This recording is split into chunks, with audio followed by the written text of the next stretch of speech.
بسم اللہ الرحمن الرحیم۔ السلام علیکم۔ مکہ معظمہ میں ولید نامی کافر رہا کرتا تھا۔ اس کا ایک سونے کا بت تھا جس کی وہ پوجا کیا کرتا تھا۔ ایک دن اس بت میں حرکت پیدا ہوئی اور وہ کہنے لگا، لوگو، محمد اللہ کا رسول نہیں ہے، اس کی تصدیق مت کرنا، معاذ اللہ۔ ولید بڑا خوش ہوا اور باہر نکل کر اپنے دوستوں سے کہنے لگا، مبارک ہو، آج میرا معبود بولا ہے اور صاف صاف اس نے کہا ہے کہ محمد اللہ کا رسول نہیں ہے۔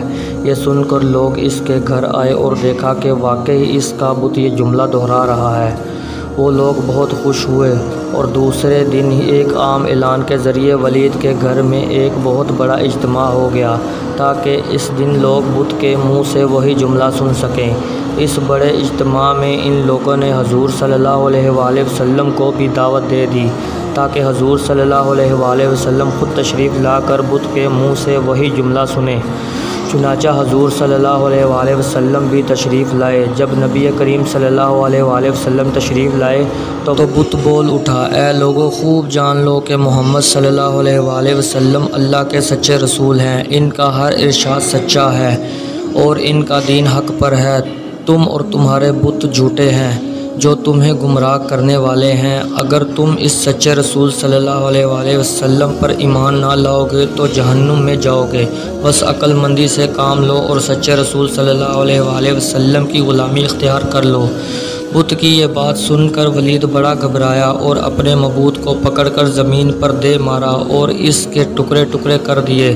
حضور صلی اللہ علیہ وآلہ وسلم فاتحانہ طور پر واپس ہوئے تو راستے میں ایک گھوڑا سوار جو سبز پوش تھا حضور صلی اللہ علیہ وآلہ وسلم سے ملا۔ اس کے ہاتھ میں تلوار تھی جس سے خون ٹپک رہا تھا۔ حضور صلی اللہ علیہ وآلہ وسلم نے فرمایا، تم کون ہو؟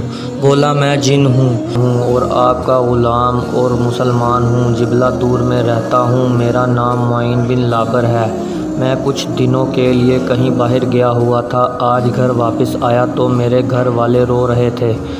میں نے وجہ پوچھی تو معلوم ہوا کہ کافر جن جس کا نام مسفر تھا وہ مکہ میں آ کر ولید کے بت میں گھس کر حضور صلی اللہ علیہ وآلہ وسلم کے خلاف فضول گوئی کر گیا ہے اور آج پھر وہ یہی بکواس دوبارہ بت میں گھس کر کرنے والا تھا۔ اس سے پہلے وہ آپ کے متعلق بکواس کرتا، یا رسول اللہ صلی اللہ علیہ وآلہ وسلم، مجھے سخت غصہ آیا۔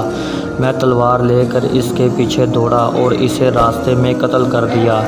پھر میں خود ولید کے بت میں گھس گیا اور اب جو کچھ کہا میں نے کہا۔ حضور صلی اللہ علیہ وآلہ وسلم نے یہ قصہ سنا تو بڑی خوشی کا اظہار کیا اور اپنے اس جن غلام کے لیے دعا فرمائی۔